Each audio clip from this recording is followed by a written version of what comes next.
If you want to improve the results, the paradigm has to be shifted.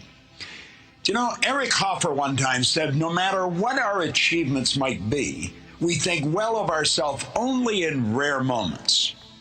We need people to bear witness against our inner judge, who keeps book on our shortcomings and transgressions. We need people to convince us that we are not as bad as we think we are. You know, Eric Hoffer was a wise man, and I think that he hit the nail right on the head here. Who do you think that inner judge is? You know, that little voice inside that's telling you, you can't do this or you can't do that. You can't do many of the things you say you want to do.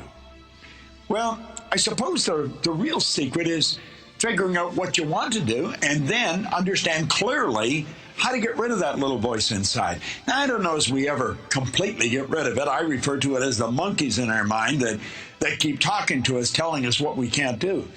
But I do know this, that we can overpower them. We can take control over the quality of our life. Now, a man named Ray Stanford suggested I read Napoleon Hill's book, Think and Grow Rich. I have become an avid student of Napoleon Hill and his mentor, Andrew Carnegie. I have never laid these books down. I have never stopped studying them.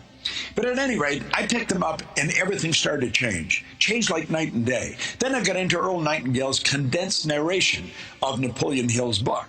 And I started to listen to that record. Now, I was doing something that was very, very strange. No one else was doing it. I was driving around with a portable record player that operated on flashlight batteries, listening to a long-playing record. Now, you might not even know what a record is. They're so long gone, but I was driving around playing them. And I was playing the same record over and over and over again, and I kept reading this same book over and over and over again. In fact, it was the first book I ever read. Now, I have a wonderful library of books in my home today. I have 3,000 or 4,000 books. But this was the first book I read, and I couldn't seem to lay it down. I have never stopped reading that book. And I kept listening to this record. Now, what I was doing, I was writing a new program for my life. It was so totally strange what I was doing. People really couldn't understand it. I didn't understand it myself. They were wondering what was happening to me. But you know, I was moving from the category of losing to the category of winning. I wasn't getting sick anymore. I had an abundance of energy. I could make money. I think earning money is probably one of the simplest things in the world to do when you learn how to earn it. But until you learn how to earn it, it's not one of the simplest things in the world to do. And I found that it didn't matter who you were or what had gone on in the past, you could win. You could be young, you could be old. You could be male or female.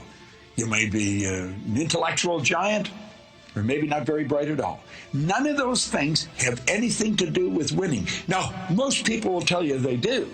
I think they can contribute, but they certainly don't control it. Paradigms are going to make you or break you. And it's a strange thing. The average individual couldn't even tell you what a paradigm is. Now, understand this. It's your choice whether they make you or break you. It's your choice. But here's another point. There is absolutely no allowance for ignorance. You say, but I don't understand. That's too bad. You still lose.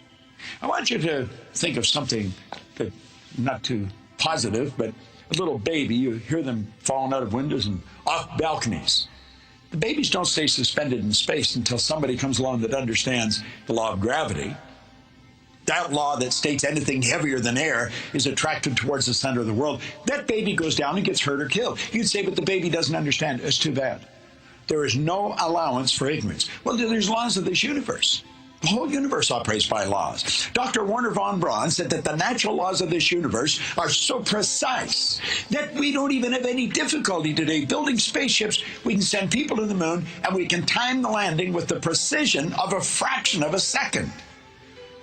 He also said these laws must have been set by someone.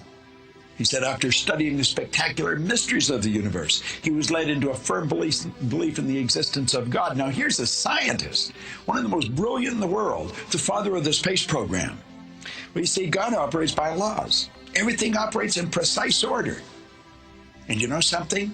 You've got a control mechanism in you, but you were given the ability to control it. That's right. Now somebody else may have programmed you, but you've got the ability to change it. So it's your choice whether your paradigm makes you or breaks you. You see, I was losing till I was 26. And then all of a sudden I started to do things right and I started winning. Now, what I was doing, I didn't know. People asked me what I was doing and I really couldn't tell them. So let's think about this. You've got a control mechanism inside you. It's in your marvelous mind. And it's going to determine whether you win or lose, whether you're struggling to make ends meet or whether you live in abundance. And this information's always been around. It's just that there's only a very select few that have had it. It's almost like a secret. Earl Nightingale called it the strangest secret. He said it was strange because it was a secret, because it's so obvious.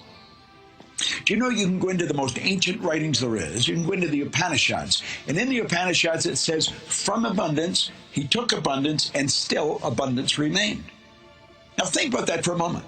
Do you know that you're dealing with an infinite source of supply? There's no limit to what you're capable of doing.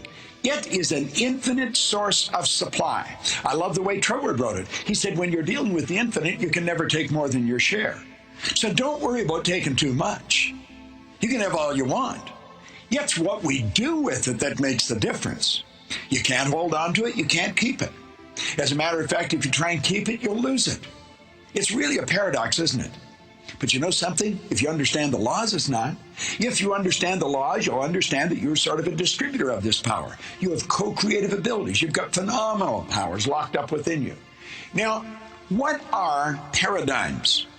You know, we're talking about the paradigm shift. There's a series of shows on it. Well, what are paradigms? Paradigms are nothing but a multitude of habits. You're literally programmed, and it's habits that programs you. You see, you were taught how to tie your shoes, but you weren't taught just once how to tie your shoes. You had to be taught over and over and over. Watch a little boy or a little girl trying to tie their shoes. You'll never see anything more awkward. But you know something? Eventually they get it right. They are very slow and methodical. They're meticulous, but they get it done. And they are so proud. Now, when you and I tie our shoes, we can be talking to somebody and do it, not even paying attention to what we're doing. It's a habit. It's part of the programming. You see, the programming is everything. Now, the programming that we received has been given to us from other people. They're not our ideas. We inherited them. That's why we speak the language we speak. That's why we do the things we do. It's why we treat people the way we treat them. Now, think about this. Everything is programmed into a habit. Your body is like a computer. It's just like a computer terminal. It'll only do what it's programmed to do. And we have people write programs. We think they're pretty brilliant. They're techies. Well, you know something? You're a techie. You're pretty brilliant. And you can write a program.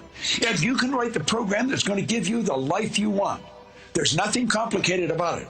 Do you know what you have to do? You have to get rid of the old program. That's right. And because you can't put something where something already is. Now, if you're sitting on a chair, understand this. You can't put anything where you and the chair are until you move it.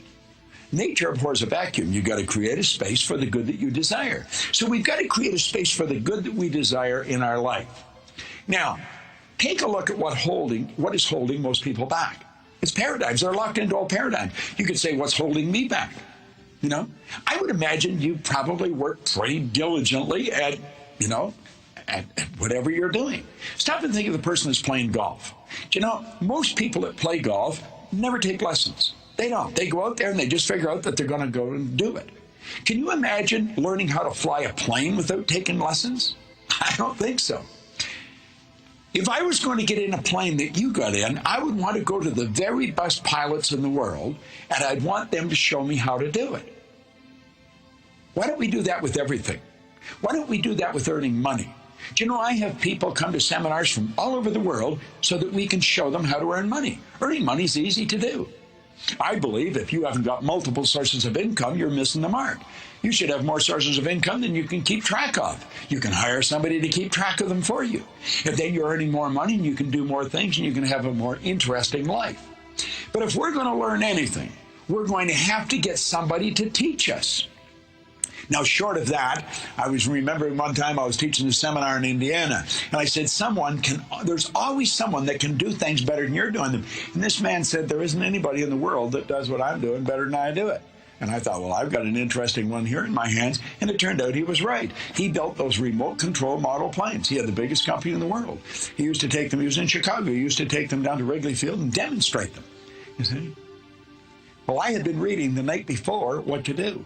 Thomas Troward said that in that case, you go to the Fonte Rigo, you go to the fountain and source within. I think that's where Bill Gates went. I think that's where the Wright brothers went. I think that's where Edison went. I think that's where Einstein went. And I think that's where you and I should go when we run up against something that we can't solve and there's no one that we can find that can help us fix it. But if we want to learn things, let's get our ego out of the road and let's understand that we've got the intelligence to learn anything we want to learn. But we're going to have to go to a good teacher. Now, I was talking about money a few minutes ago. If you want to learn how to earn money, go to someone that knows how to. Don't go to your next door neighbor. He probably doesn't know any more than you do. When you watch golfers, you'll see them out there, they're talking to each other. None of them know how to golf.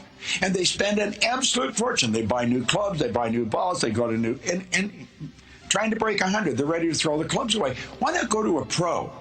Just the slightest shift in your hand, and that ball will go out like a clothesline. But if you don't make that shift, that ball is going to go right into the water. And isn't it strange if you think it's going to go into the water, it'll go in the water? Do you know that the image you hold in your mind controls the chemical makeup of your body? Jack Nicklaus calls that going to the movies. Well, most people are held back in whatever they're doing by old paradigms. Now, paradigms influence your thinking. They influence my thinking. My paradigm influences my thinking. Yours influence you.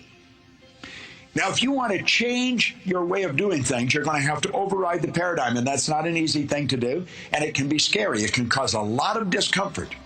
Paradigms control what you do. So if you're going to change what you do, you have to make up your mind you're going to override the paradigm.